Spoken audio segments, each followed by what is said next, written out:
What's up, guys? Welcome back to the Having Said That show. I'm your co-host Adi alongside Jay. What's up, guys? And guys, today's episode is very special because this is our first ever podcast crossover, and I couldn't think of anyone better to do it with than the folks at the Desi Crime podcast. All right. Aryaan and Aishwarya are in the building. Let's go. Thank you. Thank you guys for being here. Thank you for having us. I'm so excited for this episode because it's the one that I've done the least amount of work for. We're going to kind of hand it off to these guys. But before we get into that, how you been? Amazing. Thank you. Thank you for having us. Hi. Of course, Aryaan just recently moved to Bombay, so we were talking about that. Yes. Yeah, dude. I mean, Mumbai is treating me well. It's a city I was here when I was in first grade for a year. And, you know, when on a night out, you have too many shots of a certain liquor and the next day you start hating that liquor, even though, you who did the shots and the liquor smell or sight is just repugnant. That's what happened with Mumbai because In the first grade, yeah. Yeah, dude, like my family was not in a good place and I just started connecting Mumbai to bad shit. Sure. And I came here after a decade, like 2 years ago for work, and just was like fell in love all over again from a very different perspective. So I'm glad I'm moving here finally. Yeah. I gotta say, man, as soon as we put out the call of sending in stories for this episode, I have never seen a more positive response from our audience to have some guest on. Yeah, they loved it, man. It was great. Yeah, and it's cool that, we're in this niche space of doing English podcasts, and we were talking earlier about your plans for it as well. I'm very excited to see them come to fruition. But before we get into anything, I think the first thing we got to do is get your controversial opinions. Oof. This has been a week in the making. I thought a lot about this. I think my most controversial opinion, and I didn't come up with this, like I couldn't remember this for the life of me. So I had to ask my partner for his inputs on what my most controversial opinion is. And his opinion is that the fact that I think pancakes or waffles, any of those foods are better with hot sauce What? than with Hot maple sauce? syrup, which I 100% stand by. That's a crazy one. I'm not even gonna lie. You That- can that- say it's that's why. good with hot sauce. That's fine. No. You can't say it's better than maple syrup. Yeah, Like, no, that's wild. 100%. If you're having like a savory waffle, maybe. Maybe. No, Actually, the yeah. sweet ones are better with the hot sauce. No. See, like, she's just That's pushing the really other. good. That's a Desi crime. that's I urge everyone to try this. So out what today. I kind of don't hot think any sauce? you Because are. there's scales of like, Like Cholula. Oh my god, Oh. dude. What the What are you saying? It gets worse. yeah. Oh my You god. haven't yeah. even tried it. You're just No, shitting on you it know for what? no If reason. I'm having waffles or pancakes, this is my controversial opinion. I won't have anything on them. I'll just have it plain. Make your Ew. mouth Yeah. dry. I'll just Like have it plain. flavored pancakes? Or No, just regular pancakes. Like I'll just have it plain. Dry pancakes. But I that's don't know what it is yeah. about it. It's just like it's wholesome. That's you just know, having like, dry, like doughy Yeah. stuff with no, No, but it's flavor. I'd great. rather have it with See, hot this- sauce. this- This man having hot craves sauce? carbs. That's what that is. It's carbs. Yeah. Maybe that's what it is. But hot sauce is wild. There's no way. Really man. good. Try it and then reach out to me. You know, we've had some weird food controversial opinions. We had an eggs with jam. If you're open to try that. That's disgusting. You can't be disgusted. You have to see now. You have to be open about it. Yeah. Oh, I That's can see true. the merits of that. Like that's does fine. Do sound you have a disgusting. controversial food opinion? Controversial food opinion. I mean, this is a little. Yeah, I think the worst cuisine is my actual controversial opinion isn't food, but now that you've put me on the spot, I would say the worst cuisine is Brazilian. Brazilian steakhouse, like Brazilian cuisine, sucks. What is Brazilian? Yeah, What I is have no idea. I don't know, It's all steakhouses, right? And it's all you go into a Brazilian steakhouse and it's just meat, and that's all they eat. They fucking eat meat. Oh. That doesn't sound too bad though. Yeah, but it's not good. I haven't heard that. I went in with high hopes, but too much meat, dude. It gets over. Okay, what is your real controversial opinion? Okay, so again, a week in the making, and Aishwarya kept asking me to come up with one, and I postponed it until last night when, in a conversation with a friend, it came up that I think the most overrated writer and the most overrated book ever is Khalid Hosseini and his book, The Kite Runner.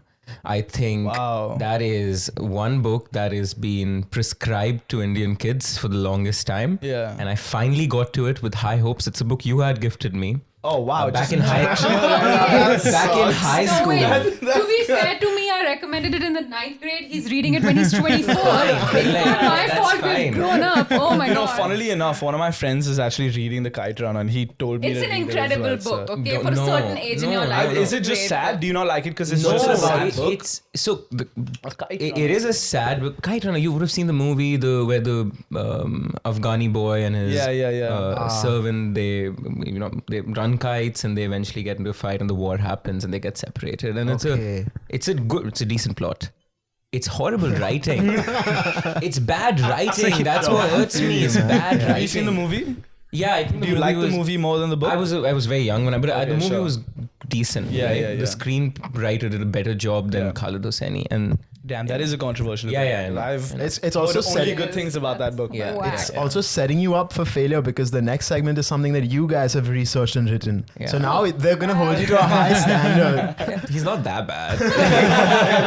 It's all right, dude. It's a New York Times Kite Runner, who bestseller. doesn't love kites? Man? Come on, it's okay. Good writing. But Shit. talking about writing your own, like I've seen some of the episodes and I'm a big fan. I was curious though, how much time does it take you guys to come to write and research and then frame the whole story for an episode? I think research takes a little bit longer than writing. Once the Ah. research bit is done, the writing would take, I feel like 15 hours of continuous writing. Whoa. Whoa, that's a lot. Yeah, I think about 10, 15. Yeah, 10, yeah. 15 hours for sure. Yeah. The research bit would be, I think, a weekish long. Yeah, and also there's so much, right? Like there's no limit how deep you can get into the Yes, research. No, Man, for that's a every big case, you problem. could create a 60-second reel. You can create a 45-minute episode. You can create a 3-part, 1 hour each. Wow. You know, YouTube. You can create a Netflix documentary, whatever. Exactly. Damn, and also the other thing is the kind of research. Like, I mean, do you get into? It's all public record, most of it. Yep. But there's Mostly. also not. Some of Yes. it's also not. Yeah. So do you have like I don't know access to that in some way? Yeah, sometimes. For example, we'll have professors who've written research on a lot of important cases. We did the Nepalese royal family massacre. There was a professor who did his research on that. We reach out to people like that. Nice. Sometimes there are victim family members that we have the ability to reach out to. Yes. If someone's written a book, we can reach out to the publishing house for access to the author. I'm sorry, I forgot to ask you this earlier. When you guys went to college, what did you study? Was it journalism, literature, or is it something completely different? I studied political science and philosophy on my way to go to law school. Very excited to go to law school. That is not what happened at all. Okay. I was a biology and philosophy major, planning to become an astrobiologist, and then I dropped out and became a true crime podcaster. So there is that. My mom's really proud. I don't even know what an astrobiologist is, so podcaster seems kind of nice. You know? Much easier. like the Martian, maybe? I don't know. Moon Yeah, biology. yeah. So then why the switch? The obvious question: why switch to Desi Crime or crime stories? I mean, dude, honest answer. Crime stories, I think Aishwarya can tell that story better, but why switch is... I mean, you guys are young and successful for the age we're in, and I think it was just life happening to you and you Yeah, taking one opportunity as it came along, and I was like, I could keep reading biology late at night, or we started a true crime podcast out of a dorm and it's fucking taking off. Yeah. Let me double down on that shit. No, for sure. And of course more opportunities opened up, ended up moving to New York, became a producer, but it just like life just started happening. And Yeah, and there was always the realization that law school could happen whenever. I could still go to law school at 29, 30 if my heart really was there. But all of these opportunities wouldn't have come again Yeah. Sure. if I Yeah. did say no to them this time. So That's awesome. I think that's the best segue to get into what these guys actually do. And we're going to actually dim the lights a little bit for you. We're going to give you the couch. We're going to be the audience for you. let's do this. And let's get into some crime stories. all right. So the story that I have for you today is from a Wednesday in 2014, and this is Southern Illinois University, a freezing campus in Chicago. This is the month of January. Everything's cold. There's snow. It's like minus 18 sub-zero temperatures, and there's a group of guys deciding whether or not to go out for partying. One of those men is a young boy, 18, 19 years of age, whose name is Praveen Varughese, and he has his cousin Ashley, who lives in the same sort of dorm room off-campus housing situation as him, and they have a couple other friends with him, and they're deciding whether or not they should go out to party. They've had long days, they have exams the upcoming morning, but they finally decide that they will go out. And that evening, Praveen has a conversation with his parents as usual, says I love you, says goodnight, and tells them that he's heading out. And he heads out with these friends to a house party on house number 606 on College Street, which is where there's this random party that they've heard of off of Twitter or Facebook, and they decide to go there. Jay is already scared. Yeah, I heard exams and I was like, Jay is already 606. I love that. even Yeah, the numbers 606 College Street. But yeah, so they go there and they're having a great time. They're playing beer pong from accounts of that night. And the plan is that halfway through, two of the friends are going to head over to a bar called Sticks, which is where they would go every weekend and party because they had shifts there. So one was a bouncer there and the other was like a server at the restaurant. So two of these friends would end up going to Sticks and the others would follow them to Sticks once they were bored with the house party situation. And that's exactly what happens. The night rolls by at 10:45 p.m.-ish. The two men that work at Sticks head over. All of the friends later in the evening head over to Sticks and follow them. And then everyone goes back home at around 3 a.m. Everyone wakes up the next morning really, really groggy. But everyone realizes that they don't really remember where this guy Praveen Varughese was the night before. So at some point in the night, two people went to Sticks to serve there, and then the rest of the group followed to Sticks. But nobody actually remembers seeing Praveen in that group that followed. Nobody also remembers coming back home with him. That's a little bit weird, but that's okay. Like the group got split up. Maybe he just, stayed at the first party, found someone, met someone, whatever. And Praveen's cousin, Ashley, who stays in the same dorm room as him, wakes up in the morning ready to go to class, but notices that Praveen's room door is locked. Finds that a little bit weird, but assumes like Praveen's gone to his own class. His class was sooner than his. And so Ashley goes on, continues with his day per usual, until he gets a really, really weird call noon time. And this call is from a classmate of Praveen's who's saying there was an exam in class. Dude, it's really weird that Praveen hasn't shown up for this exam. Like, he never misses his exams. And this was a friend that they were partying with the night before. Okay. So this friend is saying, I don't really remember seeing him. He should have been in class this morning. He said he wanted to be there. He wasn't even drinking that much. Like, I have no idea where he is. Have you seen him? And Ashley says he hasn't. So they go back to their apartment to make sure whether or not Praveen's car is in the parking lot, and it is, which is weird. So they sit in Ashley's car and decide to trail their steps from the night before to see if they can find someone who's met him, to go back to house 606 to see whether or not he's just like crashed there. And they go there is no sign. I have a question for you guys, since we've all gone to American colleges. At what point would you start worrying if your friend from the previous night's party is a miss? Because they were, you'd probably think they're hooking up. For the longest time. Yeah. Like, that's why you missed a party. So at what time do you think it's reasonable to start worrying? So I would say, like, if I knocked on the door constantly and they weren't answering and their door was locked, then I would worry. No, if but I'm if it's trying to look locked, for they them. could just Yeah, be what out. if they locked the door They could and just- left? Well, the fact that he missed his the exam is a exam big Is a what big causes He's an worry. Indian worry. kid, that's Yeah. missing an No, exam.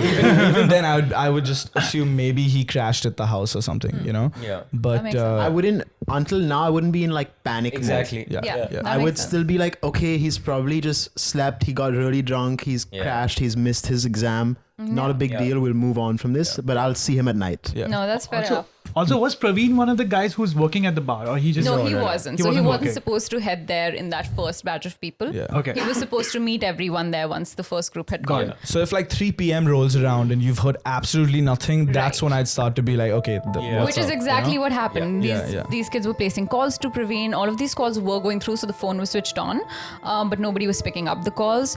Like I said, they sat in their car to trail back their steps from last night, and they ended up going to house 606. There was no sign of Praveen there. Nobody, the people that live in the house don't remember when they last saw him. These guys are panicked now to the extent that they're checking like the alleyways behind the house and close to the house and behind Sticks just to see he didn't like get into a fight or got mugged or whatever. They end up calling hospitals nearby to see if he's admitted there.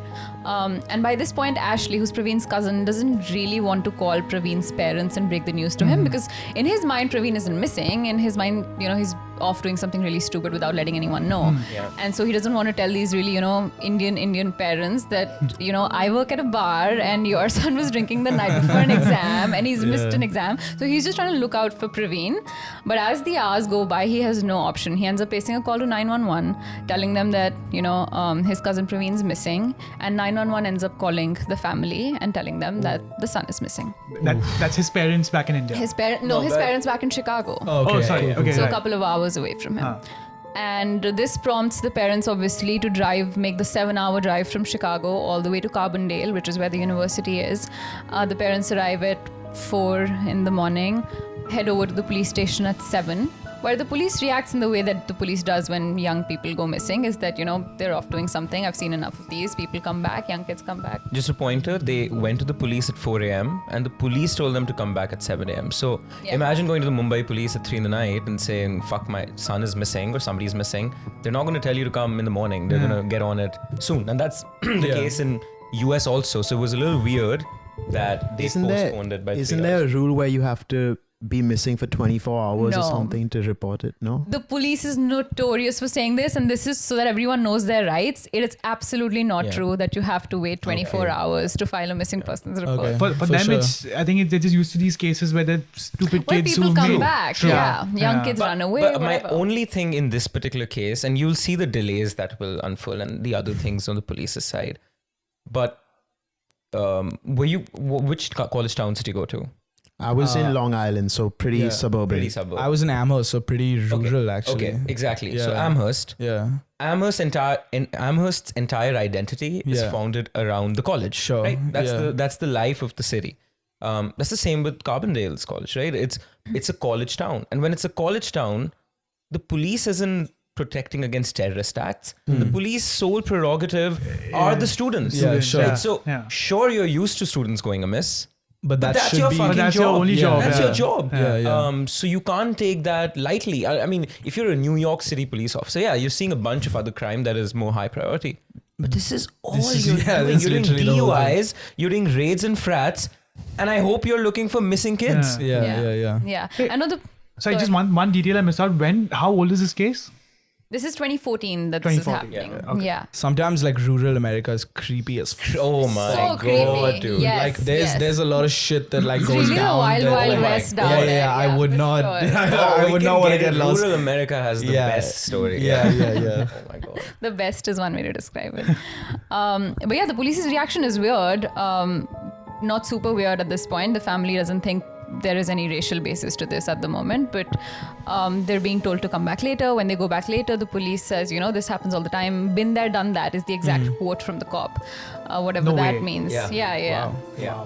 So obviously the family has nothing to do at the moment. They get a motel room back in Carbondale and just set up posts there, just waiting for their son to show up, hoping that the police does something.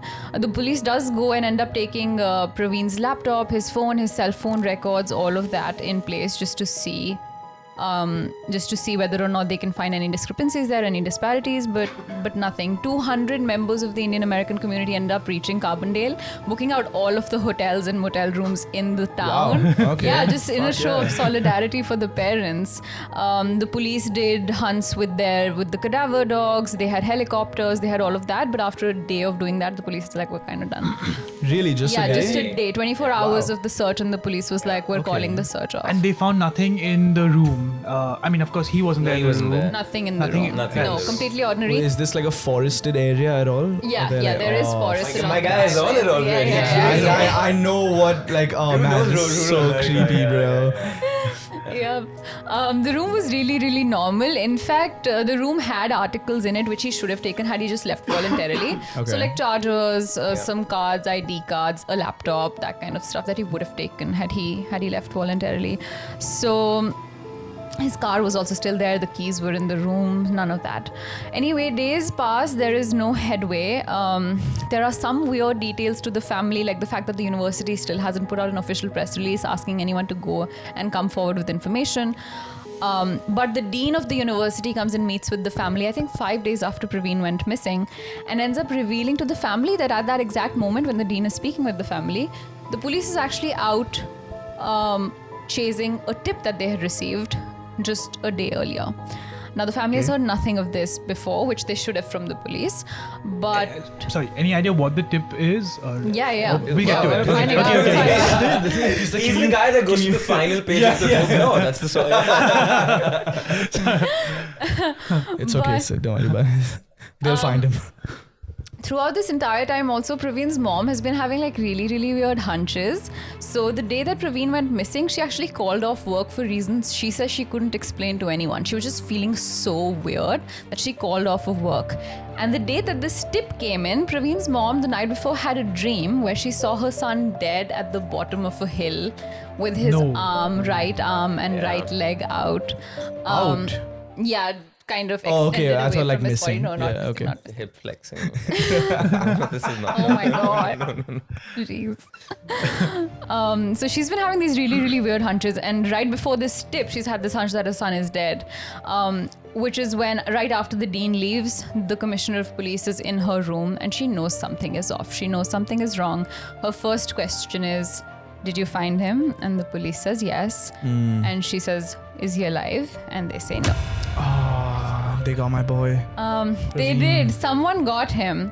And someone, there's cries and there's wailing in the hotel room, and she faints. The mom faints. She's obviously distraught. Someone in all of this commotion asks, where did you find him? The police walks over to the window in the room and just points straight out to the wilderness. Bro. Apparently his body was like 400 yards from the hotel room, which is crazy. It's always the forest, man. Always the forest. Stay away, big away from the forest.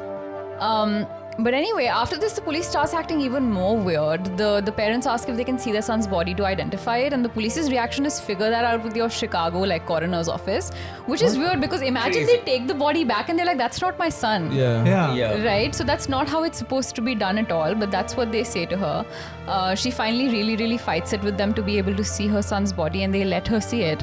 And she walks into the room, and her first reaction is, who hit my son? Or who beat my son up? Because of the amount of bruises he has on his face. There are bruises all over his forehead. Now this is in juxtaposition to the theory the police has given for his death.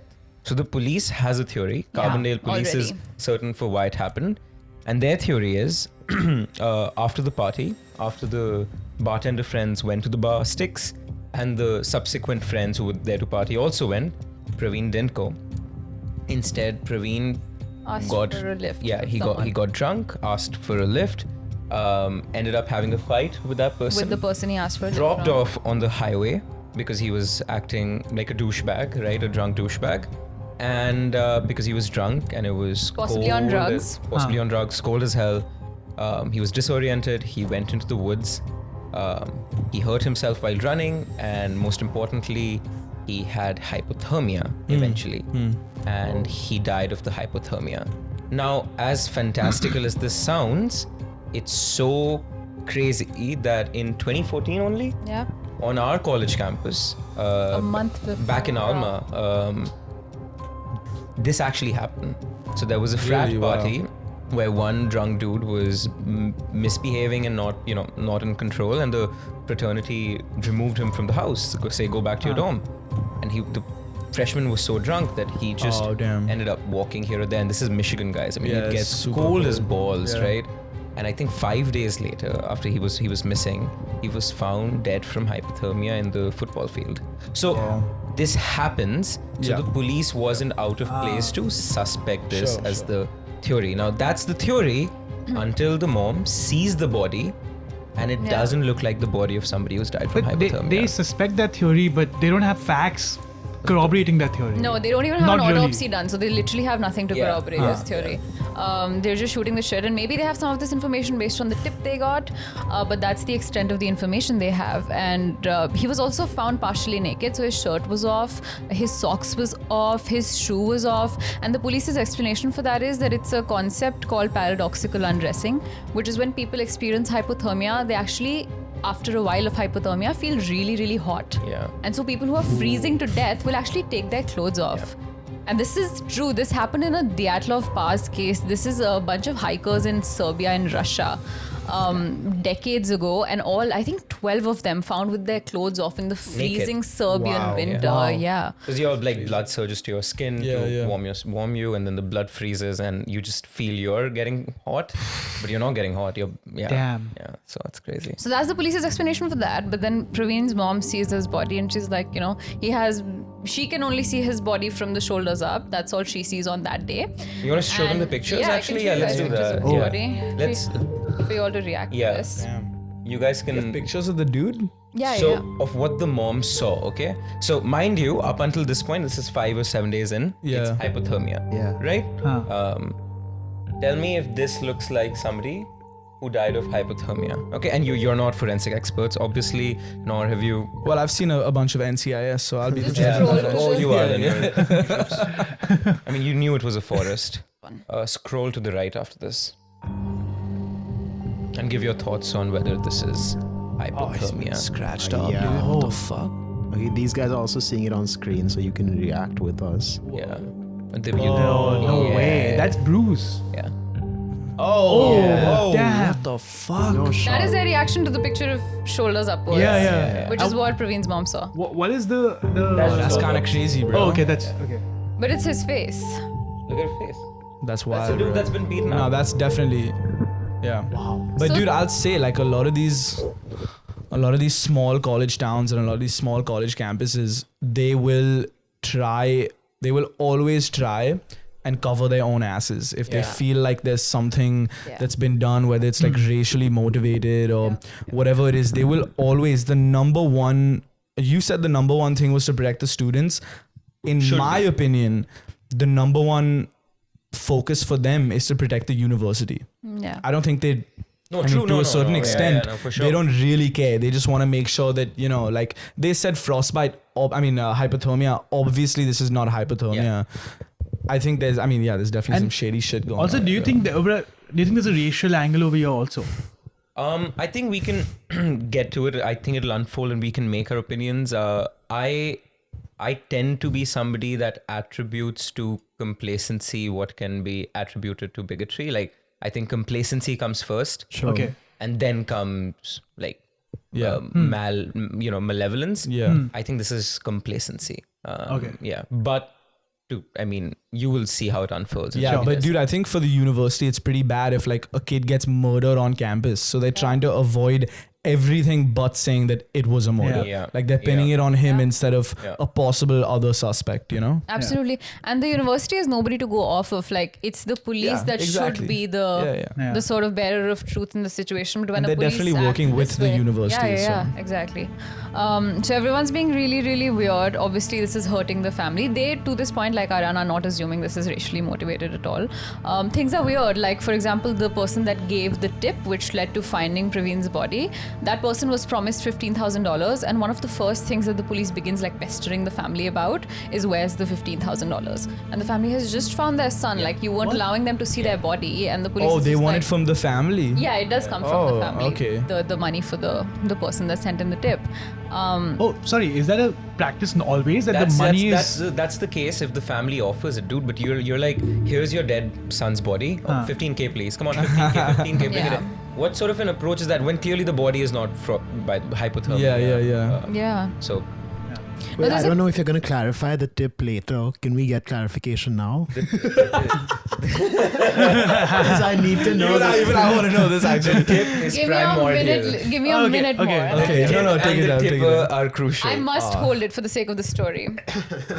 So there are other weird details as well, where the parents are asking when is the coroner going to come for the autopsy on my son, and the police is saying it's going to take a couple of days, and the mom's like, what do you mean couple of days? He's coming from like a state away. Yeah. I'll book his ticket. Like, if Yeah, you want me to, yeah. he should be here today or Yeah. tomorrow. Delay it as much as possible. They're delaying right? all of their stuff. Anyway, the autopsy guy comes, the autopsy is conducted, the cause is clear. They say it's hypothermia. He died of hypothermia. The report reveals he did have alcohol in his urine, but not in his bloodstream, which means that he did consume alcohol that night, but he wasn't drunk when he died. So the alcohol had left his bloodstream when he died. Anyway, this is what the family is going through. They end up taking their son back, the 7-hour drive. Yes. Is it also possible that he could have been beaten up and left unconscious and then died from Yes. hypothermia? Yeah. So Absolutely. okay. So technically die he from did die. Yeah, hypothermia. okay. Got it. But someone left him there. Yeah. Definitely, yeah. But did this autopsy talk about the injuries? Did it like? Yeah. So they said the injuries were from him being like really drunk and on these drugs and running naked through the forest. Come on now. And so all No, of these come on. scratches. Yeah, that makes no You sense. saw the pictures. Yeah. That's like blunt force trauma. Yeah, precisely. As we call it, you The know. scratches I still Precisely. understand that Yeah. could be attributed to running in the forest, but everything else. No, it doesn't make sense. And the family's kind of in two minds about getting another autopsy done for themselves because they don't fully trust the police department in Carbondale. But right now they're just focused on taking their son back to Yeah, I Chicago. don't trust them either right now. Pretty suspicious. Good move. Yeah. They take their son back to Chicago and they're planning a funeral when the funeral home calls the mom and says, you need to come over. And the mom goes over. The funeral home organizer asks the mom, are you a nurse? She says, yes, I am. He says, you have to see his full body. So up until this point, like I said, the mom had only seen shoulders upwards. Those are the pictures you've seen. Yeah. Okay. And this is the first time she sees the rest of her son's body.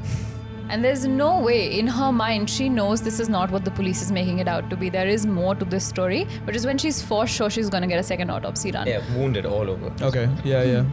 So she gets a second autopsy done. This second autopsy reveals that the cause of his death was still hypothermia, but there was significant blunt force trauma to his head. Straight up, dude. And this coroner described it as someone who had been in a really, really violent situation. That was the exact word that he used. And so the family knew there was more to this. There was more that needed to be gotten to the bottom of. This started the process of the family trying to get documents from the city council that the police used in their investigation. And the family is trying to, file their petitions, file all of that to get all of the investigative material, including tapes, interviews with the guy who sent in the tip, all of that. And the family's trying to get access to those. The tip is finally coming The tip is up. coming. Up until this point, even the tip hasn't been made public to the parents. family. Okay, And the yeah, tipper yeah. hasn't been made. So it's not like we're just keeping you in the dark. Even the family was up in the dark until they made an active effort to figure that out. Right. And as they're doing all of this, as they're filing these petitions and, filling these documents to get all of this information, a video was released to Carbondale media from that night, which shows a police dash cam. And it's this officer's dash cam. This officer sees a Ford or a Dodge truck parked on the side of the road. And so the officer pulls behind him. The lights on this truck in front of him are on. The officer pulls up behind him and someone comes running out of the woods. The officer seems to have a conversation with this man. Officer takes out his torch, flashes it into the woods, looks around into the woods a little bit for a few minutes, talks a little more with this guy, and then they go their separate ways. This is from that night and is directly tied to Praveen's disappearance. And so when the family sees this, they're like, okay, this is, we need to know what conversation they had. We need to know who this guy is. We need to know. Dashcam doesn't catch audio. It's just Right. So there is no audio there, right? What did this guy say? So the family needs to know all of this, and they use this for their petitions to get all of the information, and they end up succeeding. The city council gives them all of the documentation, and the family sits together and sifts through it piece by piece by piece, which is when they come across the tip video. Yes. Sorry, it's just so harrowing. Sorry. I didn't know. I didn't know she was going there. My point is just so harrowing that the family has to uncover all this by themselves. Like they are the ones who are investigating their own son's death. Absolutely. They're investigating the investigation. You Yeah. know, and Well, actually, that's crazy. It's not their job. It's really sad when law enforcement fails. Yeah. So, no, I I Well, understand in the this- point of dash cams not having audio also. It's not like a hard technical thing to do. That's true. It's Why so don't dash cams stupid. have audio? It's Why so don't- dumb. Why don't dash Maybe in cams have audio? 2014 they That's kinda- didn't. I don't know. No, we have the technology in 2004. No, maybe, yeah. Wait, why don't dash cams have audio? So that they can cover their asses. So they if can anything cover their goes ass, wrong. right? Yeah. Law enforcement, man. What's up? No, but their body cam has The body audio. cam has audio, yeah. Okay, so then they did have audio. No, dash cam. So Oh, sorry, dash cam is on the car. exactly. My bad, Yeah, my bad, that's my why it bad, doesn't have my audio. bad. But I'm like, even that could have audio. Yeah. No, but if it's Very clearly if it's do it. inside the car, then how is it gonna pick And it also, up? what kind of a micro? Anyway, okay. Yeah, sorry. My bad. Yeah. Not to digress with dash cam technology. They should have shown. No. Anyway, so the family finds this information, and in that they find the interview with the man that sent in the tip. And this man is the cousin of the man that was caught on the dash cam. And in this interview he's having with the police, this man tells the story of how just a few nights ago he was watching TV with his cousin when the news of Praveen's disappearance came on screen. and his cousin had a really weird reaction to the news piece. So in this interview, he says that his cousin got really distraught, said he needed space and left the house for a few minutes. In the court, he actually changes the story up and says his cousin was so distraught, he asked for space, left the house and threw up upon seeing the news of Praveen's disappearance. And so he asks him, what the hell is up with the reaction? When this cousin tells him that this is the guy that he had gotten into a fight with a couple of days ago, a couple of days being the day that Praveen disappeared. So the police asks him, what do you know of that night? Were you there that night? And turns out this cousin and this guy, now the name of the guy is Gage. Gage and his cousin were together the night that Praveen disappeared. They had driven in from a different town into Carbondale for a party that they also heard of on Twitter or something. That party was also on College Street, the same street as house number 606. It was a different house, different party, but same street. Gage's story was that he was waiting outside of his house party, ready to leave, when Praveen walked over to him and asked for a lift back home. Gage noticed that Praveen was just in a t-shirt and jeans, and so agreed to give him the lift. But when Praveen got into the car, firstly, Praveen stole $25 from the car cup holder that belonged to Gage. And then Praveen refused to tell Gage where he actually wanted to be dropped off. So he was kind of taking him around in circles, wasn't giving him clear directions, which pissed Gage off. Eventually, Gage is like, all right, then I'm going back home. Keep sitting in my car, I'll just drive back home. And Gage ends up on the highway. That is when he steals the money. The two men get into a fight. Praveen punches Gage. Gage pulls the car up on the side. The two men get into a fight, sort of get into the woods while they're fighting. Gage follows Praveen to get his money back from the woods, which is when Gage notices the police pulling up behind his car, the dash cam footage, runs out to talk to the officer, but he claims at that point Praveen ran in further into the woods. Okay. That is Gage's theory. That's all well and good, but when the family looks further, they find the narrative that was given by the police officer that pulled behind the car that night. And what he says that Gage told him that night was that Gage was driving on the highway when a black man tried to carjack him. So a black man on the highway stopped him, asked him for a lift. Gage agreed, but Gage said, listen, I need you to pay for gas if I'm dropping you off. And while Gage is saying that, this man put his hand into the car and tried to steal money from Gage, which is when they got into a fight, rolled into the woods. This is what he told the police officer that pulled up, but the police officer was flashing the light. And that's the police officer's test, because the police officer had to tell, what happened. Yeah. And so when the police officer came forward with this story, it does not at all map onto what the previous story. Exactly. Gage's tip.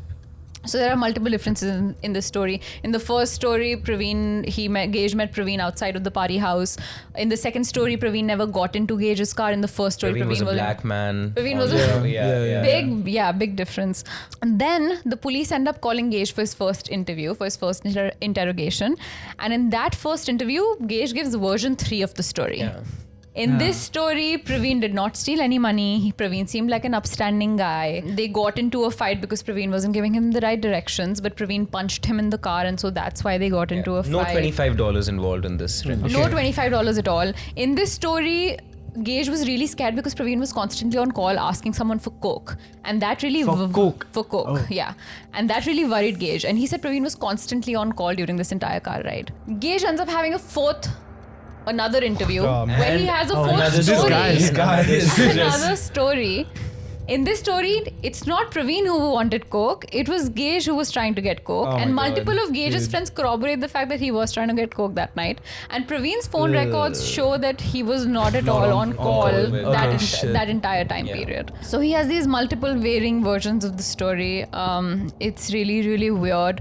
There's also a friend of Praveen's who comes forward to say that night she got a call from Praveen. That late into the whole thing. This to me is the detail. That's kind of weird, bro. No. So this is the detail that gets me, and when Aishwarya told me about it, I kind of lost my shit. So this female friend of Praveen's gets a call at midnight, 1 a.m., sometime around that, and the first thing he says to her, is don't hang up. Okay. Shit. Don't hang up. And then there's silence. she hears muffles. She hears Praveen Here's say to... two men having an argument. Praveen saying to the man, I'm just trying to help you. And the man saying, give that back to me. And Praveen responding with, I'm just trying to help you. But then it's all happening in the background, right? It's not an active conversation with this friend. And this friend hangs up the call. Oh, dude, what the fuck? She does. No. She That's hears, crazy, she hears a bro. ton of running. She hears a car door shut. But after that, there's nobody talking. And I don't know, maybe she was asleep. You know, I'm just imagining myself at like 1 a.m. in the night. Maybe she's sleeping. I thought you said there were no calls on his call log. No calls for the... Not for that like, period. So getting cocaine and Got all it. that, yeah. There was other calls of which this This is one the final friend. call. Just this one call though. That entire this time one call, period, yeah. just this one. And they didn't catch that? They didn't ask who, like, they didn't ask this girl about the phone Yeah, call that she she made? didn't know anything else. She cut the call like... No, but like when She the and cops Praveen saw were his phone friends. records and she was a call on his call log, they didn't ask her? No, about it was, but they didn't. Initially, they discarded Initially, they that. didn't, okay. They asked, but they didn't. They knew everything. They didn't act upon it. Yeah. They all had it in their file. Like this happened. We just didn't actively How do you hang investigate. up? How can you hang I up know, on that dude. That's call? why I got. Imagine, and I don't want to blame. This is not her. Obviously, not somebody else's fault, Yeah. right? But imagine one of your closest friends calling you up at 12, and the first thing they say is, "Don't hang up."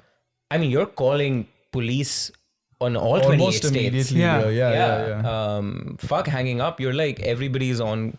So it just, that detail irks me so much. Yeah. And was she out partying? Do you guys know No, that? No, sleeping. completely different state. Ah, man, but that's really, kinda really crazy, close bro. friends with Praveen. Yeah. So yeah, very, very sad detail. Almost like there are these details in this case that could have prevented the crime, right? Like the police officer, his flashlight into the woods. Had he just ventured a little further into the woods, he maybe would have found Praveen. But he didn't. Or the detail about this girl, had she called someone, even if it was just a text to Praveen's mom, like, I don't know, maybe it would have made some Because if it difference. was hypothermia, Then the Yeah. time is the He could main have thing, been right? saved, yeah. Yeah, and Anyway, I think they delayed the search by 3 hours, like you said. That's what kind of... Right. Okay. By 3 hours, and then I don't know. They had the dogs and stuff, but they called it off after a day. How did the dogs not find him though if he was in the woods? Maybe they weren't searching the right area. one day is not long enough. Yeah, no, sure. So I mean, woods. I mean, it's woods, There's a lot right? of There's no woods. starting Yeah. point. Right. There's no. There's How just do so you much of it. really Yeah. narrow down to a position? Yeah. How about stuff like your cell phone location or Dude, network all that pings? is no, like, it tells you the region, honestly. Like Also it, in 2014, I don't think it was that. And it was, Yeah. but it gives you, I mean, we've covered many cases where Okay, the cell phone yeah. tower is used, but it'll give you a location, like a region. General location. A general yeah. region. So, and that they knew anyway, I mean. It'll tell you which cell phone tower the call pinged Yeah. from. And that Yeah. cell phone tower has like a mile-long radius. I will say though, if you guys are in college right now, or if you guys, I mean, I would just have your best friend's location on Yes. Find My yes, Friends. yes. Find yes. my That- iPhone turn that shit location. on. Yeah, you can give it to me after the show if you want. But yeah, just turn it on. I feel like, especially in 2024, Oh, if yeah. anything happens, you'll be like, yeah, I know where that dude is. yeah. You know? For you, most of the times, Adi's location will be right next to you. Right, that's true. Yeah, definitely. One of my friends went on a trek recently and he took an air tag, so we have the Oh, yeah. location That's of where he perfect. was. Yeah. In this case, though, no air tags, no location, nothing could have saved Praveen. I guess things were meant to happen the way they did. The case goes on. The Carbondale Police Department decides to hand over Praveen's case to a grand jury. A grand jury being not an actual jury, but a jury that decides whether or not a case should go to court. Okay. So grand jury proceedings are like completely private. They're not meant to be public records. You don't know what information was shared with them. You don't know what what they said, but that's the extent of it. And so the Carbondale Police Department took all of the information they had to a grand jury, and this grand jury said that they would not take Gage to court, Wow. which was a real heartbreak for the family. But the family doubled down like they always do. They were not going to give up. They got their own investigator. Fucking who Indians, did, dude. Yes. Yeah, straight up, The bro. grit and determination. It's stories like these that really get to me about, like, fuck yeah, man. Yeah. This dude Definitely, has bro. 4 different versions of the same story, and they don't think that's Yes. suspicious. Yeah. Yes. Exactly. There's so many other consistencies in this case. You Like, know, again, the thing is also with the American judicial system is that you have to be proven guilty without a doubt or whatever. reasonable Yeah, doubt. Yeah. So if there's any like discrepancy or whatever, and these juries It's are so fucking random ass people, bro. Yep. They call in random people from the city or the town or Yeah. whatever, and they make them serve on a jury. These people are not qualified to make that decision. Your you know? point about juries in America or the legal system there, where you need to be guilty beyond a shred of doubt. Yeah. And first, I support that, A, but B, that's only for decisions. Grand juries, the Yeah, ones that didn't even decide get whether to you're going to court. go to court, they Yeah. don't require that burden of Ah. proof. Yeah. That's as long as there is the viability of a case, are we Sure. going to send you? That's enough. So the fact that this wasn't enough for them to Yeah. take this to court is unbelievable, which ties to your point of yeah. These are fuck was these on are that these are jury? random ass people, bro. They don't Completely like give a fuck. rednecks. I don't know Yeah. who was on. No, I mean on the- straight. They don't give a fuck. To be honest, they would rather not go into this Yeah. matter. at And all. again, I asked, like, there could be this racial bias to it also. I mean, with the jury Absolutely also. could You be. never know. 100%. And the family writes about this and mentions this in interviews as well. They say that, we have broken English. When we walked into Carbondale, we couldn't fully articulate what we wanted to articulate. We don't know if that's why we were discriminated against. We don't know if we were treated so poorly because of that. The family actually chose not to give the $15,000 till the Carbondale police actually pursued a case and had proper action. I mean, fair enough, right? Completely So- fair. Yeah, for sure. So this first one gets. So you guys know what's crazy about that is the $15,000 would have gone to this dude. yeah, Yes, Give the the tip. cousin, That's so the fucking cousin. whack, man. Yeah. That's crazy, bro. And this first grand jury is a complete disaster in the family's eyes. It does not work out like they wanted to. But not to diss on grand juries too much. When the family gets their own investigator, the own investigator does everything from scratch, like conducts a ton of interviews right from start. And the family takes this to a second grand jury. And this grand jury decides to take him to trial. Yeah. Okay. The court goes to trial. The prosecution has a near perfect case. They poke so many holes in Gage's theory, it's impossible. He completely comes out looking guilty. And the jury hands a guilty verdict as well. The family feels like they've Oh. won. Yes. Right? Okay. Gage was Awesome, guilty right? of. Yeah. He is found guilty by the jury. Gage is guilty. Gage is- should go to prison. Gage should go to But prison. what happens, what does Aishwarya? the judge say though? Why does Gage not go to prison? The judge says that there was one single word in Gage's indictment, which possibly confused the jury. And because it confused the jury, Gage should not go to prison. And I can read that sentence out. to What you was guys. the Yeah, the word in the sentence. It was So in knowing- his indictment, as in his pronunciation Yes. that he's guilty. Precisely. Okay. Precisely. The sentence was, in committing or attempting to commit a forcible felony with an independent felonious purpose, namely aggravated battery, knowingly made physical contact of an insulting or provoking nature, knowingly. The word is knowingly. knowingly makes the distinction between first degree or second degree murder. Sure. Premeditated versus Yeah. passion. Yeah. Or in the moment. That is enough for the judge to say, jury, I don't think he knowingly did it. It might have confused you, right? And so your verdict is Nullified. nullified. Yeah. What the? So what, he treated What it like the- manslaughter, like involuntary No, manslaughter. no. Gage which is is free to that's go. the normal that's Yeah. the conclusion, right? Okay, Yeah. just change the verdict, guys. Come tomorrow. Come to court again. Yeah. Just change that up a little bit. Yeah. Come up Yeah. with a more accurate one. Nope. He walks out free. Oh, there's no way. So what? bro. What? It's self-defense then? No, they not think it's even, not no, even no. self-defense. There's no They just threw it verdict. He out. is found guilty, but because the court proceeding wasn't done correctly, He's free. he's free for technical reasons. Can you get a mistrial on that? Can you get an appeal or anything? That's what I wonder, Yeah, that we're not conversation Aryaan and I had, that why didn't this go different ways? But Yeah. it just didn't. Yeah. Like, It I didn't, don't Because know. if they were going to follow up on the grand jury, they could have followed up with a mistrial, and then they, They could could have have, and followed the up family with... signed petitions and stuff like Yeah. But it- to take this further ahead, but nothing's crazy. worked. He was free. The family tries to find a silver lining in this. They're happy that Gage was not pronounced not guilty in court. They're very happy that he will always have a guilty verdict. I'm not as mean, optimistic but as the yeah. family. Sure, I guess. I mean, that that verdict doesn't is really mean much. Well, what's Exactly. it worth, right? Yeah.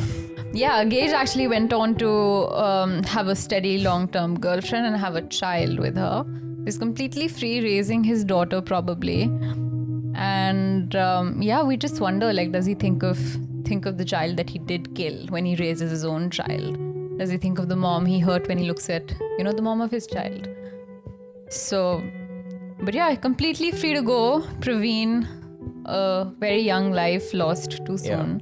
That is the story of Praveen Varughese. Damn. Would it knowingly make it sound like it was premeditated? Yes. And So- so, it No, would but make that's it a the- first the- degree homicide. Yeah. And so the judge said, no, it's not.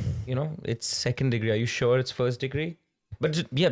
I mean, They first threw it degree out on a murder is bad, but technicality, basically. premeditated is much worse according to most legal Yeah, of systems course. than a crime of passion. But you could have just changed the verdict. You didn't have to say And it the- was all in vain. The crime of passion is yet a crime.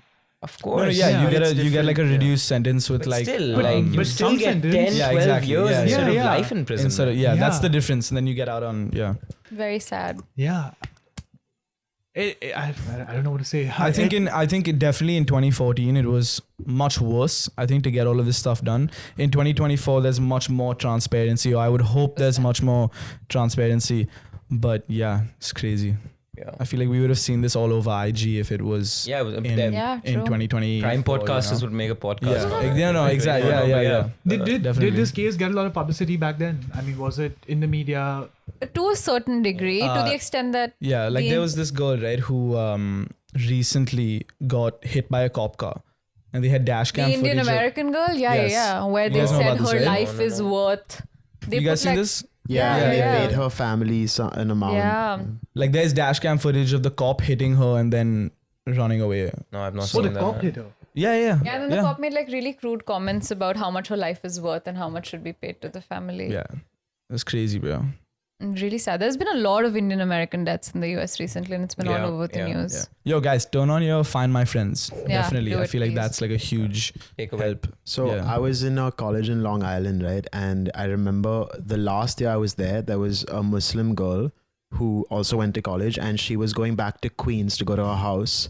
And she was followed after she got out of Queens Station in Jamaica. She was followed by a guy. And as soon as she was about to enter her house, the guy threw acid in her face. Oh, my God. Damn, that's And like, crazy, dude. yeah, No. yeah. And I she didn't know was this like, happens in Long Island. she was a student. Like, it was crazy to see her come back to college, and then we all had to kind of support her through that.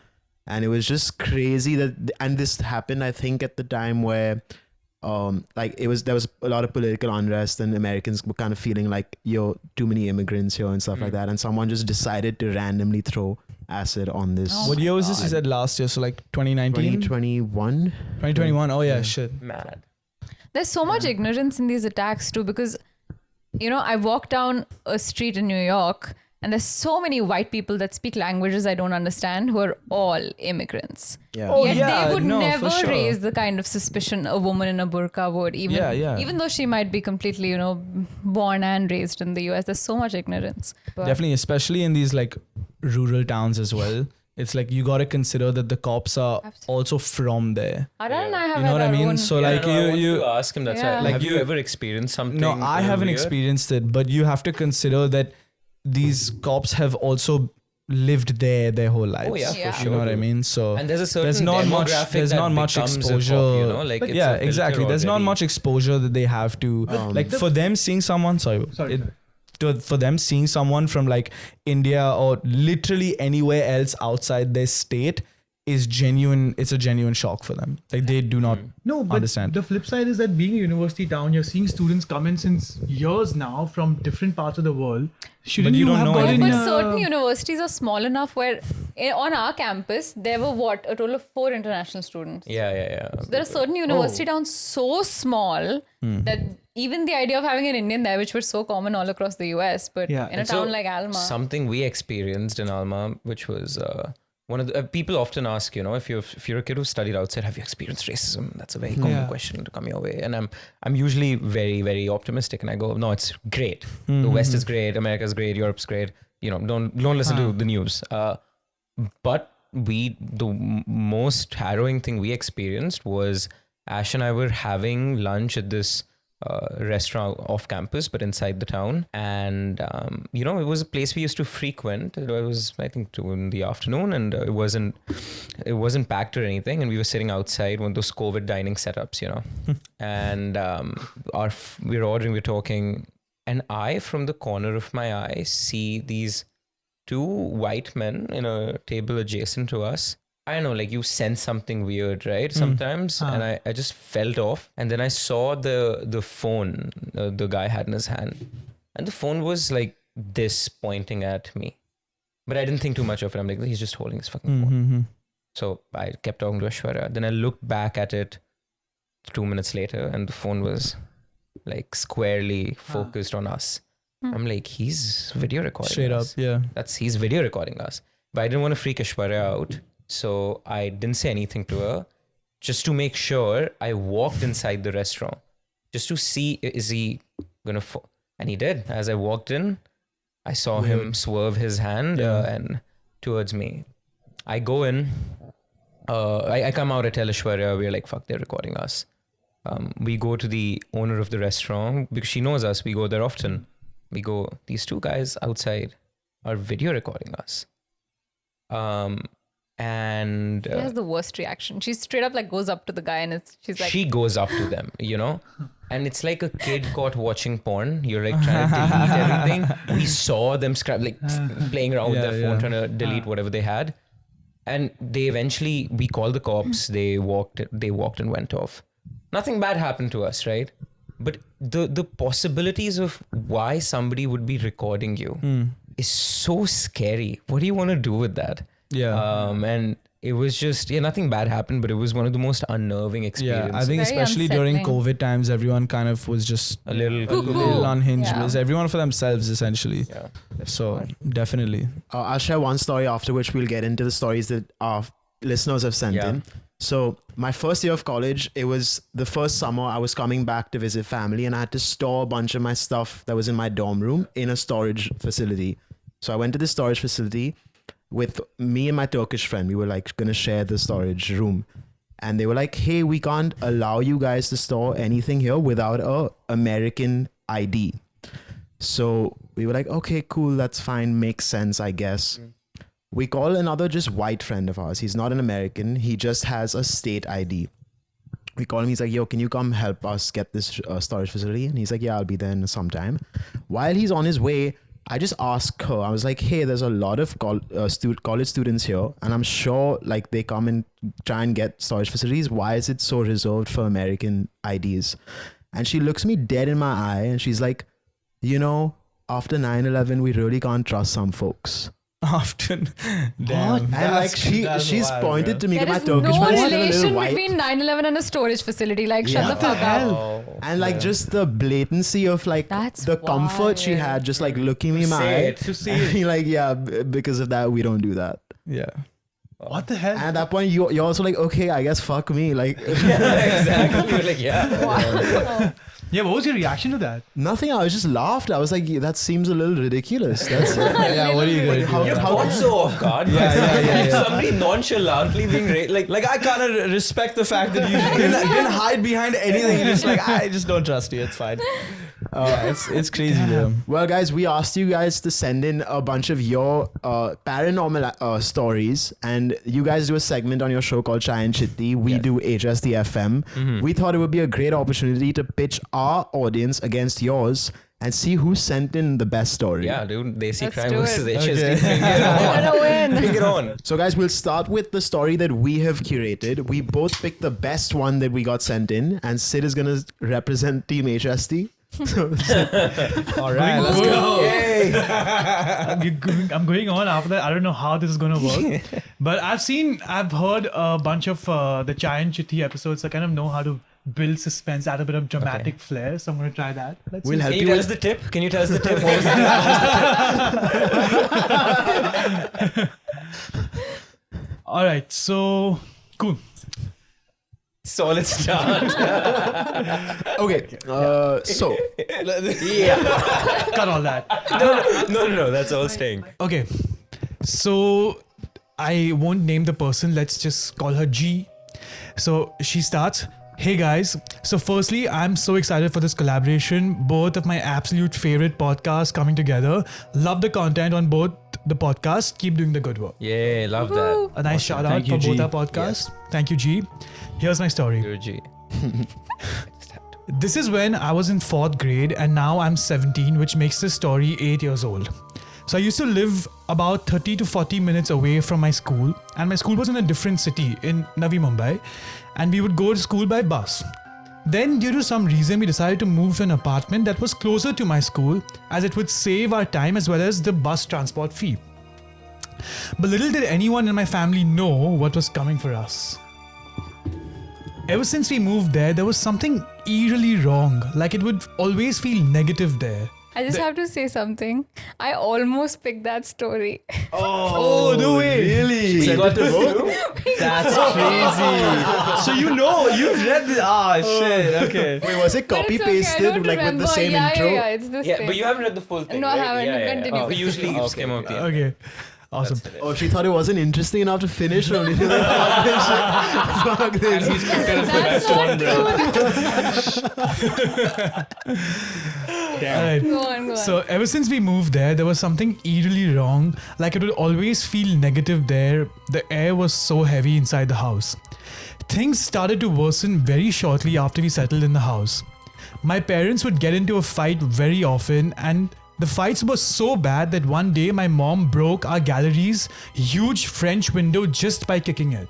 Damn. Okay. My mom also picked up a big ceramic vase that we had and threw it in anger and broke it. Go on, T, bro.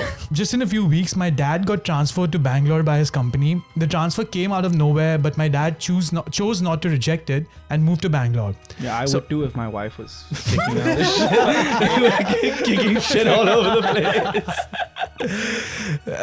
I and my mom decided to stay here itself because it was in the middle of the academic year.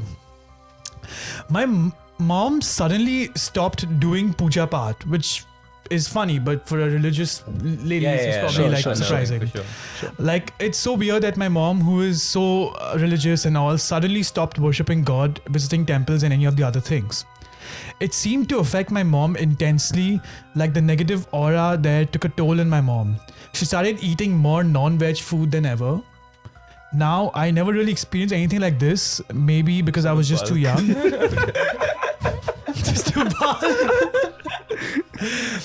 My mom started getting sick suddenly, so sick that she was hospitalized for almost a week. One day, we bought a fish tank and put about 8 to 10 pairs of fishes in it. They all died within the span of 1 week.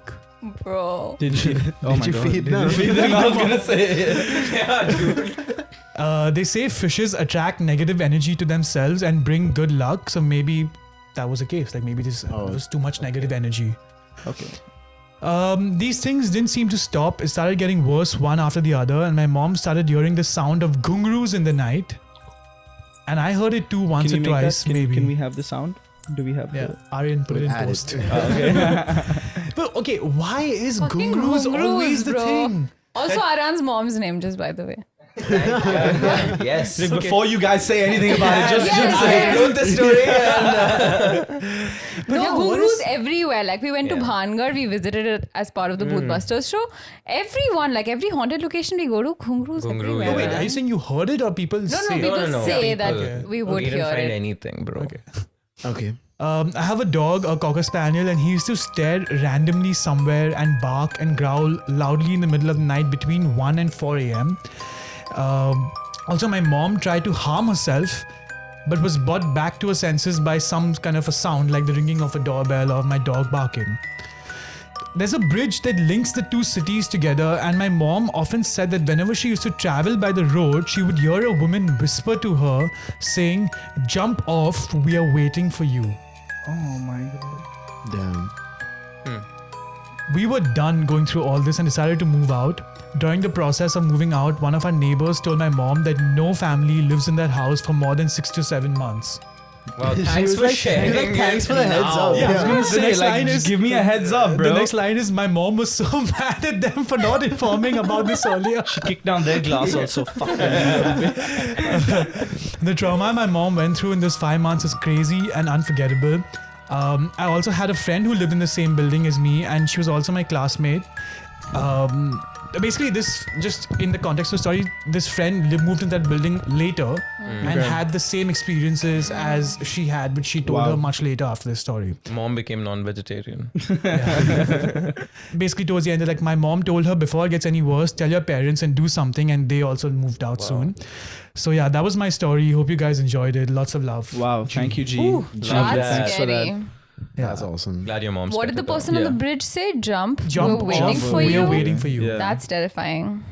Yeah, But it's it wasn't a real person. It was just like in Oh, her a I mean, it's- sound. she heard. voices. Yeah. Also, it's nice to be waited for. So, it's nice. How lonely are you? I want a ghost to be waiting for you. But yeah, I mean, these things. I have heard stories also where there's a particular building or a particular house.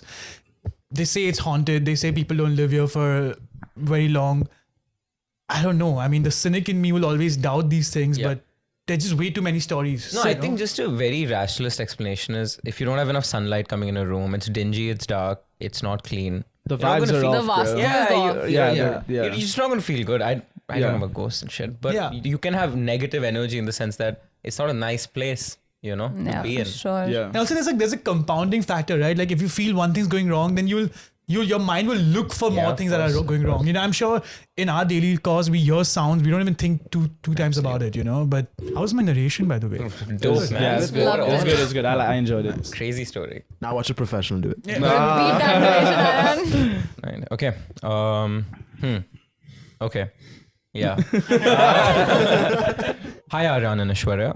The story I have for you, which might be long and dreary, isn't scary like a jump scare, but it's creepy. I decided to write the story after chai and chitti, where in one case there was a relation between a dream and reality, similar to mine. So here goes the story of my Dadi. My father's mother, or my Dadi, passed away when I was around 6 or 7 years old. Before her demise, we both had a really tight bond that everyone admired. She was, well, obviously old and was terribly sick with something that I had no idea of at the time, but I was still aware of the fact that she didn't have a lot of time on her hands. I always used to ask her, what will I do after she is gone? And she would always reply, quote, Bhondu, tumhe to main apne guzarne ke baad bhi nahi chhodungi. That means, Bhondu, I won't leave you even after I pass away. Just saw Jay's face. That's like kind of creepy already, bro. Daddy, Moms please and leave daddies me. today, Bhondu was the nickname she gave me, and only she was allowed to call me that. Because Bhondu means stupid, which, well, I was. But anyway, I never thought about it after because everyone leaves their loved ones after their death. Right? Well, it turns out I was very wrong. Around a year later, she actually did pass away due to her illness, and it broke everyone. A few months later, I had dreams of my Dadi. It always started with her calling me out Bhondu from behind. At first, seeing her in any form actually delighted me, and I loved talking with her in my dream, sort of like Cobb's case from The Inception. At first, we just had normal conversations. Bhondu ye, Bhondu wo, acha Dadi, etc., etc. And even though it was different from my previous dreams, it wasn't something creepy from the get-go because I genuinely missed her. Have you guys had this when, somebody in your family has passed away, you've dreamt about them in the weeks to come? Yeah. Have you? Yeah, Yeah. definitely. Same. My Dadi, I've dreamt about her, yeah. So I guess that's normal. In the weeks after the person passes away, or in the weeks leading up to the passing? No. After they've passed away. Yeah, for sure. I Yeah, feel. right? Yeah, definitely. Yeah. So up until this point, I guess, yeah, that common, ubiquitous experience. But after some time, the dreams got weird. Weird in the sense that it started affecting my real life. For instance, she would warn me saying, don't go play tomorrow. And if I did go to play, I came back with injuries, severe ones. Such things happened a lot and went on for a few years. And if this wasn't weird enough, it got weirder. She started taking weird forms in my dreams. Long teeth. Forms? Okay, like her self. Yeah, like the way she was presenting herself in dreams with long teeth, saggy eyes, with an eerie smile literally from ear to ear, wide enough to fit in a full muskmelon. And she always said that this is how the residents of heaven look. And what she said also changed. In fact, after a point, all she said to me was the same thing every time. She always asked me to go to her grave 8 hours after sunset on a Sunday and perform a ritual that consisted of me digging up her grave and using the blood of a stray animal. She wanted to come back. She wanted to come back. Using the blood of a stray animal to draw a pattern on the coffin, and that would allegedly revive her Oh my in God. a true form No. I so knew she it. can save our family from the imminent day of judgment. No way. This is a kid dreaming all of this, okay? Like these, yeah. That's wild. Vivid imagination, though. Writer, she is. Now, I have done a lot of stupid shit, but going to a grave past midnight was a massive no-no. Sure. Bondu. You're not allowed to call him that. This went on until I was around 13. I never told anyone about this, but when the dreams became creepier, I talked with my mother's mom, aka Nani, about who is... Fucking typos, man. Okay.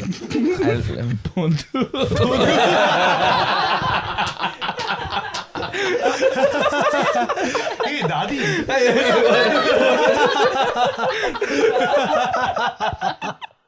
Oh my god.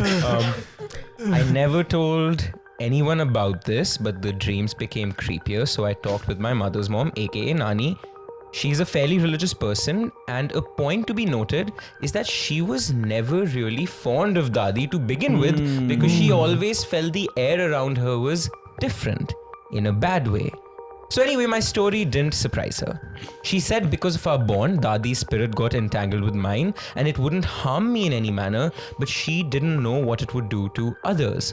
So she did this small sort of a ritual to ward off the spirit of my Dadi. After that, I didn't see Dadi in any of my dreams. I'm now 18, and last year my Nani's health deteriorated. She said she felt as if someone was pulling her chest with a Oh man. chain. Oh my God. I didn't think much of it as she was very, very old. She passed away a few months back. Poof, that gives me goosebumps. The next day, after the final rites and a long, tiring, uneasy, and just a bad day in general, I went to bed. I still don't remember how the dream began. No. But what I remember of what happened Not next again. is chilling. In the dream, I was sitting on a bench in a park with a box of cigarettes and smoking when from behind I heard Bondo. Oh my. She's back. She's back. That's Oh man, it's like a terrifying. surprise Goosebumps. entry in the Royal Rumble, you know, and like when someone comes back after a while. That was an amazing story. Oh my So God. well written. Oh Yeah. man. That's so Yeah. creepy, bro. That's such a good story. Do you want to tell us her name? R. Oh, They've yeah, asked to sure, be sure. anonymous, Yeah. Okay, cool. If you do want something, I feel like you won that round of like stories. So DM us and we'll send you something for that. Dude, that story. Oh man. So she basically got revenge. No, not revenge. She's just like, okay, now she's gone, so I'm back. No, but she was somebody was Yeah, pulling at dude. Nani's chest. The Dadi got to her. Sleeping, and then her grandmom was like, "Hey, you stupid bitch." Dude, the Oh my Dadi God. got to the Nani. Apparently. Apparently, yeah. That's crazy. Well, Wild. even if she didn't get to her, like once she was out of the picture, her powers were obviously not as strong. Yeah. Bro, So then she imagine came if back. people in heaven look like that. Fucking Yeah, muskmelon ass smiles. Muskmelon That's smiles. crazy, bro. But dude, I don't know where the story was, or I think the one which I narrated was in Bombay. But most of the stories that I've heard on the podcast also, they happen in rural areas. They happen in small towns. Correct me if I'm wrong over here, but it happens a lot more in rural areas. And why? I mean, is there something that we just don't focus on these things over here in the bigger places, in the more urban areas? Is there something about rural towns that there's just... Not most of ours, I would say. I don't think there's like a very clear distinction between the urban and rural ones. But one explanation that I could give to that is there was a study conducted of how many ghost sightings people experienced before they had distractions like a phone and a TV. And the number of ghost sightings just pre-technology that distracts you were so much higher than the ones we have now. So it might just have something to do with how much idle time we have on our minds to let our minds and like how run and imaginative, create stories. for Yeah. sure. Oh, sorry, you're saying it's a lot more now. No, it's a No, lot no, less. no, Lot less, more yeah, back then, yeah. So I feel like if basically- someone saw a ghost right now, they'd like pull out their phone and like Yeah. record, Right, like be like, hey precisely. guys. So we are just busy on Chilling our with- phones while they're like Yeah, ghosts yeah. walking by behind me. You never know. Spirit realm. Hey Nani, hey bestie, what's up? Bondo, she's back. Damn. That was awesome, guys. Thank you so much for taking us through this episode. And before you guys leave, I would love to get your empty shelf item. Yeah, let's do it. Okay. That you have definitely It was prepared totally and planned. come. Yeah. The moment you said that, my bracelet came off. I think I need to Whoa. That's creepy. haunted bracelet. This is what people look like in heaven. Well, we can take one from both of you, I guess. Yeah. Okay, so since this was in some part about writing, right? Like our podcast is based on a lot of writing and like conversations that you guys have. I'm gifting you a book by one of my favorite authors. Is it Kite Run?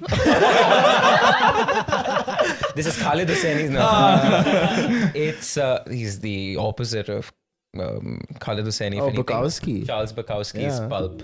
Amazing. Oh, wow. That's Sick, man. my Thank item you, for bro. guys. Thank you. Yep. Thank you, man. And Aishwarya? All right, so this is a bracelet that I've loved and cherished and worn for many years now. This is a stone that's supposed to bring a lot of success and monetary prosperity. Should we stand on it? No, don't stand on it. It may break. I don't really believe in astrology and all that jazz. Don't even know the name of the stone. But if it does work, may it bring you all. All right. Suppose. All right. Awesome. Thank Wow, you. thank you so much. End of financial year, we really need that. So. There you go. Why isn't it an art studio? That's what I think. She pulled it out. Has a lot of monetary values. Like, Awesome. That's Thank you awesome. guys so much. Of course, Of man. course, we're going to link everything of theirs in the description. They've been amazing. You guys definitely need to go check out their podcast. And anything you want to end on for the audience? Dude, I just had a really good time talking to Really, you really guys. good time. Yeah, this Yeah, was very definitely, fun. Thank you for having me. thank you guys. Thank you guys, and we'll see you next week on the Stay Having Said That crazy, show. stay Desi. Oh yeah, that's All right. There we go. You remind me of the time your lips were caught on mine. Don't wanna go home. 'Cause you remind me of the time when I waited in your garden. Don't leave me alone. Sneaking out your window, I'm reaching out, you let go. Was I falling too hard like damn? Can we take it to the past? Why do I fantasize, thinking of better days? Saw the sun in my eyes, sipping on lemonade. I was just passing by and left with a sour taste. Don't